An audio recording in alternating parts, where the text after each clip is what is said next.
Welcome to sweet stories upcoming రివ్యూలోకి వెళ్ళిపోదాం. చామంతిని ప్రేమ్ కాపాడడంతో చామంతి, ప్రేమ్, నిషా అయితే ఎగ్జామ్ హాల్కి బయలుదేరుతారు. నిషా మాత్రం చామంతి రాదనే కాన్ఫిడెన్స్తోనే గుణాతో మాట్లాడుతూ ఉంటుంది. బట్ చామంతి అండ్ ప్రేమ్ ఇద్దరు కలిసి రావడంతో ఒక్కసారిగా షాక్ అయిపోతుంది నిషా. ఇంకలా చామంతి తన ఫ్రెండ్స్తో ఎగ్జామ్ ఎలా ప్రిపేర్ అయ్యాను అండ్ ఎప్పుడు టైం పడుతుంది అవన్నీ మాట్లాడుకుంటూ ఉంటే నిషా చాలా జెలస్గా ఫీల్ అవుతుంది. ఏంటి దీన్ని ఎంత తొక్కేద్దామన్నా మళ్ళీ వచ్చేసింది, ఛీ ఇప్పుడు ఇది ఎగ్జామ్ రాసి చక్కగా పాస్ అయిపోతుంది అని అనుకుంటుంది. నిషా, ఇలాంటప్పుడే బ్రెయిన్ వాడాలి నిషా అని అంటాడు గుణ. నువ్వు వాడరా అని అంటుంది. చూడు, ఎగ్జామ్ రాయాలంటే ఏం కావాలి అని అడుగుతారు. చదువు రావాలి. అది కాదు ఇంకా అని అంటారు. ఏముంది, పెన్ను పేపరు, హాల్ టికెట్ అనేలోపు అది హాల్ టికెట్ ఉండాలి. హాల్ టికెట్ని మనం మాయం చేసేసామనుకో అప్పుడు అది ఎగ్జామ్ ఎలా రాస్తుంది అని అంటారు. ఓ, సూపర్ ప్లాన్ రా. అయితే ఖచ్చితంగా దాని బ్యాగ్లో హాల్ టికెట్ ఉంటుంది, మనం వెళ్ళి కొట్టేద్దామని చెప్పి హాల్ టికెట్ అయితే కొట్టేస్తారనమాట. ఇంకా అలా హాల్ టికెట్ కొట్టేసి ఇంత జలస్ కాకపోతే అసలు వెళ్ళి డస్ట్బిన్లో వేసేస్తుంది. డస్ట్బిన్లో వేసేసి ఇంకా హ్యాపీగా వచ్చేస్తుంది అనమాట నిషా. అలా వచ్చి చూస్తూ ఉంటే అప్పుడే చామంతి వాళ్ళు ఎగ్జామ్కి ఇంకా 5 minutes ఉంది, ఎగ్జామ్ సెంటర్లోకి ఎంటర్ అయిపోవాలి అని చెప్తారు. చామ్, ఆల్ ది బెస్ట్ చామ్, నువ్వు ఎగ్జామ్ బాగా రాయాలి అని అంటారు ప్రేమ్. థ్యాంక్ యూ ప్రేమ్ బాబు అని హ్యాపీగా చెప్తుంది చామ్. సో ఇంకా అలా అయ్యో నా నా హాల్ టికెట్ అని అంటుంది చామంతి. గుణ నిషా ఇద్దరు నవ్వుకుంటూ ఉంటారు. ఏంటి, హాల్ టికెట్ కనిపించట్లేదా? హాల్ టికెట్ ఉండాలి, లేకపోతే నువ్వు ఎగ్జామ్ రాయలేవు కదా. వెళ్ళు, ఇంటికి వెళ్ళి అంట్లు తోముకో అని అంటుంది నిషా. నా హాల్ టికెట్ ఇక్కడే ఉంది నిషా అమ్మ అని అంటుంది పెద్ద ట్విస్ట్ ఇస్తూ చామ్. ఒక్కసారిగా నిషా తన హాల్ టికెట్ చూసి షాక్ అయిపోతుంది.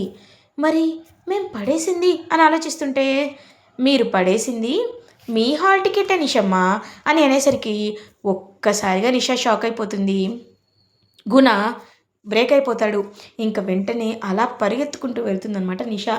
వెళ్ళి చూసేసరికి అక్కడ హాల్ టికెట్ అయితే మొత్తం అది గార్బేజ్ బ్యాగ్లో వేస్తారు కాబట్టి ఆ బ్యాగ్లో మొత్తం మూట కట్టేసి మరి తీసుకువెళ్ళిపోతూ ఉంటారు. ఇంకా పరుగు పరుగున వెళ్తుందనమాట నిషా. వెళ్ళి ఆగండి ఆగండి అని చెప్పి వెంట పడుతూ వెళ్ళి ఆపి అప్పుడు తెచ్చుకుంటుంది తన హాల్ టికెట్ని. ఇంకా వెంటనే అలా చూస్తూ మై గాడ్ ఏంటి ఇలా జరిగింది, ఛీ నేను ఎప్పుడు ఇలా చేయకూడదని చెప్పి ఇంకా స్మెల్ వస్తూనే మొత్తం అంతా ఉంటుంది కాబట్టి చెత్త స్మెల్ వస్తూనే హాల్ టికెట్ని తెచ్చుకుంటుంది. ఈలోపు చామ్ ఎగ్జామ్ని చాలా అంటే చాలా ప్రశాంతంగా రాసుకుంటుంది. అలా ఇంకా ఎగ్జామ్ అయిపోయిన తర్వాత ప్రేమ్ దగ్గరికి వచ్చి బాబు ఎగ్జామ్ చాలా బాగా రాశాను బాబు అని చెప్తుంది. నాకు తెలిసి చామ్ నువ్వు చాలా బాగా రాస్తావని చెప్పి ఇంకా అలా చామ్ ప్రేమ్ అయితే అక్కడి నుండి వెళ్ళిపోతారు.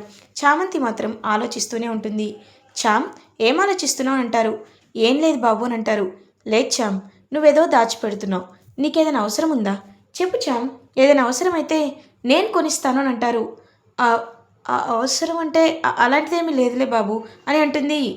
ఎందుకు చామ్ నీ మనసులో మాటను దాచిపెట్టుకుంటావు, నువ్వు బంగారం కొనాలి కదా, అందుకే కదా ఇంత ఆలోచిస్తున్నావు అని పాపం మనసులో అనుకుంటాడు ప్రేమైతే. ఇంక చామంతి, బాబు ఒకసారి అటు చూడండి, పచ్చని గాలి, పచ్చని పొలం, గాలి, ఎంతైనా పల్లెటూరు పల్లెటూరే బాబు. సిటీలో ఇంత కలుషితం ఉంటుంది, ఐ మీన్ పొల్యూషన్ ఉంటుంది. అసలు ఇంత స్వచ్ఛమైన ఉన్నది పల్లెటూరులోనే తప్ప సిటీస్లో ఉండవు బాబు అని అంటుంది. నువ్వు చెప్పింది కరెక్టే చామ్, ఎంతైనా సిటీస్లో పొల్యూషన్ ఎక్కువ ఉంటుంది, అక్కడ మెంబర్స్ ఎక్కువ ఉంటారు కదా, అందుకే అని అంటాడు ప్రేమ్. బాబు ఈ ఎగ్జామ్స్ అయిపోయిన తర్వాత మనం మన పల్లెటూరికి వెళ్ళి అక్కడ హ్యాపీగా కొద్ది రోజులు గడిపొద్దామని ఉంటుంది. అలాగే చామ్ నీ ఇష్టం అని చెప్పి ప్రేమ్ హ్యాపీగా ఫీల్ అవుతాడు. అలా ఇంకా చామంతి డైలీ ఎగ్జామ్స్ అనేది రాస్తూ వెళ్తూ ఉంటుంది. అండ్ నిషా వేసిన ప్లాన్లన్నీ కూడా మొత్తం అట్టర్కే అట్టర్ అయిపోతూ ఉంటాయి. అలా ఇంకా ఎగ్జామ్స్ అన్నీ రాసేస్తుంది చామంతి. ఇంకా చామంతి ఎంతో హ్యాపీగా ఫీల్ అవుతుంది. ఎగ్జామ్స్ అన్నీ బాగా రాసావు కదమ్మా చామంతి అని అంటారు హర్షవర్ధన్. చాలా బాగా రాశాను అయ్య గారు అని పాపం ఎంతో హ్యాపీగా చెప్తుంది చామంతి. అలా ఇంకా ఎగ్జామ్స్ అయితే రాసేసిన తర్వాత ఇంకా చామంతి, దేవుడా నేను నీ మొక్కుని సమర్పించుకున్నాను, ఇవాళ 12వ రోజు, ఈరోజే నేను నల్ల పూసలు గుచ్చుకోవాలి అని అన్నారు, బంగారం తాడు కొనుక్కోవాలి అని పంతులు గారు చెప్పారు, కానీ నా దగ్గర డబ్బులు లేవు, ఏం చేయాలో కూడా నాకు అర్థం కావటం లేదు, నువ్వే ఏదో ఒక మార్గాన్ని చూపించు తల్లి, చూపించు అని చామంతి మనస్ఫూర్తిగా కోరుకుంటుంది. కరెక్ట్‌గా అప్పుడే ఎక్స్‌క్యూజ్ మీ అని చెప్పి ఒక గొంతు వినపడుతుంది. ఎవరు అని చెప్పి ఇంకా అలా చూస్తుంది వెళ్ళి. వెళ్ళి చూసేసరికి ప్రేమ్ ఇన్వెస్టార్స్‌లో one of the investor Pramod గారనమాట. ప్రమోద్ గారు ఇలా వచ్చారా? రండి కూర్చోండి అని చెప్పి కూర్చోబెడుతుంది. ఏమ్మా చామంతి బాగున్నావా అని అడుగుతారు. బాగున్నానండి. ఎగ్జామ్స్ కూడా బాగా రాశానని చెప్పి ఇలా మాట్లాడుకుంటూ ఉంటే ప్రేమ్ బాబు, ప్రేమ్ బాబు అని పిలుస్తుంది. అప్పుడే ప్రేమ్ వస్తాడు. చామ్ ప్రమోద్ గారు మీరేంటి ఇలా వచ్చారు అని అడుగుతారు. బాబు ప్రేమ్ నీతో కొన్ని ముఖ్యమైన విషయాల్ని మాట్లాడాలి. మనకి ఒక యాడ్ షూట్ వచ్చింది. దీనికి టైం లేదు. 2 డేస్‌లో యాడ్ అనేది షూట్ అయిపోవాలి. ఇది జెన్‌జీకి సంబంధించింది. ట్రెడిషనల్ కాకుండా కంప్లీట్ వెస్టర్న్ అవుట్‌ఫిట్‌లో ఉంటుంది. నీది, చామ్‌ది సక్సెస్ అయింది కాబట్టి మీ ఇద్దరి పెయిర్ అనేది బాగా హిట్ అయింది కాబట్టి ఇప్పుడు మీరే మళ్ళీ పెయిర్‌గా ఉండాలి అని చెప్పి స్పాన్సర్స్ మరీ మరీ అడిగారు. అందుకే అడుగుదామని వచ్చాను అని అంటారు. ఓహ్! అవునా? అయితే చామ్ నీకు ఓకేనా అని అంటాడు ప్రేమ్. ప్రమోద్ గారు ఎప్పుడు చూసినా ఈ జెన్‌జీ అందరూ పట్టుకొని వేలాడుతున్నారు. కానీ అచ్చమైన తెలుగు సాంప్రదాయం ఎలా ఉంటుందో అందరికీ తెలియాలి కదా! చూపించాలి కదా! అప్పుడు మాత్రమే మన కాన్సెప్ట్ అనేది యూనిక్‌గా ఉంటుంది అని చెప్పి ఒక ఐడియా ఇస్తుంది. ఆ ఐడియా ప్రమోద్‌కి వెంటనే నచ్చుతుంది. వావ్! సూపర్ అమ్మ చామంతి. నీ ఐడియా చాలా అంటే చాలా బావుంది. కాబట్టి మనం ఒక పని చేద్దాం. నువ్వు చెప్పింది నేను స్పాన్సర్‌కి చెప్పి ఖచ్చితంగా ఒప్పిస్తాను. He will be fine. ఖచ్చితంగా ఒప్పుకుంటారని నేను మనస్ఫూర్తిగా కోరుకుంటున్నాను. అయితే మీకు అడ్వాన్స్ ఇవ్వాలి కదా! ఇదిగో తీసుకో. చెక్ తీసుకో అని చెప్పి ఇంక చెక్ ఇస్తారు. సార్ ఇప్పుడే ఎందుకు సార్ అని అంటుంది. చూడమ్మా నీకు మాత్రమే కాదు ప్రేమ్‌కి కూడా మేమే చెక్ ఇస్తున్నాం. ఎందుకంటే ఇది అడ్వాన్స్‌గా ఉండాలి కాబట్టి. ఇదిగో తీసుకో అని చెప్పి చెక్ అయితే ఇచ్చేసి వెళ్ళిపోతారు. ఇంకా ఎంతో హ్యాపీగా ఫీల్ అవుతుంది చామంతి పాపం. ఎందుకంటే చెక్ ఇస్తారు కాబట్టి తను ఇంకా గోల్డ్ అనేది కొనుక్కోవచ్చు కాబట్టి ఇంకా ఆ విధంగా ఆలోచించి చామ్ పాపం ఎంతో అంటే ఎంతో హ్యాపీగా ఫీల్ అవుతుంది. నిజంగా చాలా అంటే చాలా హ్యాపీగా ఉంది. దేవుణ్ణి ఇలా కోరుకున్నానో లేదో అలా నా దగ్గరికి బంగారాన్ని తీసుకొచ్చి ఇచ్చారు. ఆ దేవుడికి ఎంత కృతజ్ఞత చెప్పినా తక్కువే అని పాపం ఎంతో హ్యాపీగా ఫీల్ అవుతుంది.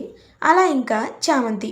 ఇది ఇలా ఉండగా రామచంద్రయ్య అయితే ఇంకా అటు ఇటు తిరుగుతూ ఆలోచిస్తూ ఉంటారు. బిడ్డ చామంతిని చూసి ఎన్నో రోజులైంది. ఇప్పుడు ఏం చేయాలో నాకు అర్థం కావట్లేదు. ఏ సార్ సార్ ఒకసారి ప్రేమ్ బాబుకి ఫోన్ చేస్తాను సార్ అని చెప్పి ప్రేమ్కి కాల్ చేస్తాడు. ప్రేమేమో మహావయ్య గారు హలో రామచంద్రయ్య గారు అని అంటారు. బాబు ఒకసారి చామంతి బిడ్డతో మాట్లాడాలని ఉంది బాబు. ఒకసారి చామంతిని ఇక్కడికి తీసుకొస్తావా బాబు అని అంటారు. ఖచ్చితంగా ఖచ్చితంగా తీసుకొస్తాను. మీరేం కంగారు పడకండి. రేపే చామంతిని తీసుకొస్తానని చెప్పి ప్రేమ్ హ్యాపీగా మాటిస్తాడు. బిడ్డ చామంతి నీకు చాలా విషయాలు చెప్పాలి. నీ గురించి ఎన్నో ఎన్నో విషయాలు చెప్పాలి బిడ్డ అని పాపం అలా ఆలోచించుకుంటూ ఉంటారు. అప్పుడే కరెక్ట్గా ఇంకా అలా పేపర్లో అయితే ఈ యువరాణి ప్రకటన అయితే వస్తుంది. విజయదశమి రోజు పట్టాభిషేకం జరిపించుకుంటున్నాం. కొల్హాపూర్ రాజా కొత్త యువరాణి అని అంటారు. ఇదేంటి ఎవరు ఈ విషయం వీళ్ళకెలా తెలిసింది? ఇది కేవలం నాకు రాజావారి రాణివారికి మాత్రమే కదా తెలుసు అని చెప్పి అలా ఆలోచిస్తూ ఉంటే కరెక్ట్గా అప్పుడక్కడ రోజా ఫోటో పడుతుంది. ఒక్కసారిగా రోజా ఫోటోని చూసి షాక్లో ఉండిపోతారు రామచంద్రయ్య. ఏంటి ఇది ఇది యువరాణియా? ఇది యువరాణి ఎలా అవుతుంది? ఇది యువరాణి కాదు.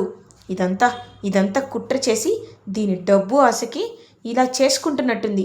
ఇది నేను అస్సలు ఊరుకోకూడదు. వెళ్ళి వెళ్ళి ఖచ్చితంగా దీన్ని అని చెప్పి ఇంకా అలా వెంటనే హుట్టిన బయలుదేరుతారు రామచంద్రయ్య.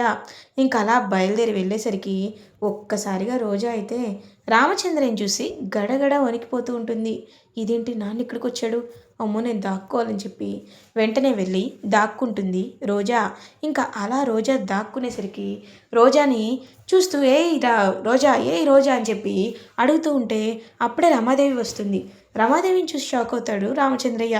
ఇదేంటి ఇక్కడ రోజా రమాదేవి రోజా ఆగవే అనేసరికి రామచంద్రయ్య నా కోడల జోలికి నువ్వెందుకు వస్తున్నావు అని అడిగేసరికి ఏంటి అది నీ కోడలా అని అంటారు.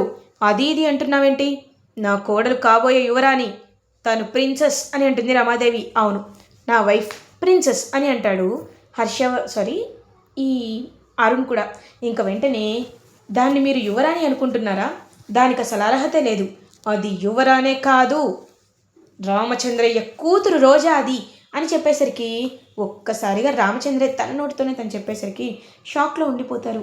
వెంటనే రోజా వచ్చి, ఎవరు పడితే వాళ్ళు వచ్చి ఇలాగే మాట్లాడితే మీరు నమ్మిస్తారా అత్తయ్య?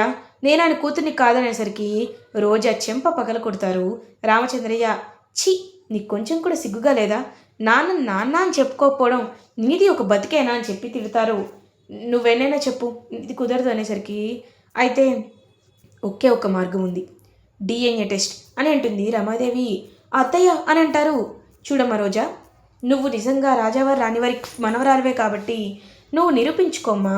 నిరూపించుకొని ఇలాంటి వాళ్ళకి బాగా సమాధానం చెప్పు అని అంటారు. ఇంక వెంటనే వామ్మో, ఏంటి ఇలా లాక్ అయిపోయాను, ఇప్పుడు నేను ఏం చేయాలి అని చెప్పి చాలా అంటే చాలా కంగారు పడుతూ గడగడ వణికిపోతూ ఉంటుంది. అలా ఇంకా రోజా ఇలా ఎపిసోడ్ ఎండ్ అవుతుంది. ఫర్దర్ ఎపిసోడ్ రివ్యూస్ ముందుగా మీకు కావాలి అనుకుంటే మా ఛానల్ని సబ్స్క్రైబ్ చేసుకోండి. Thanks for watching.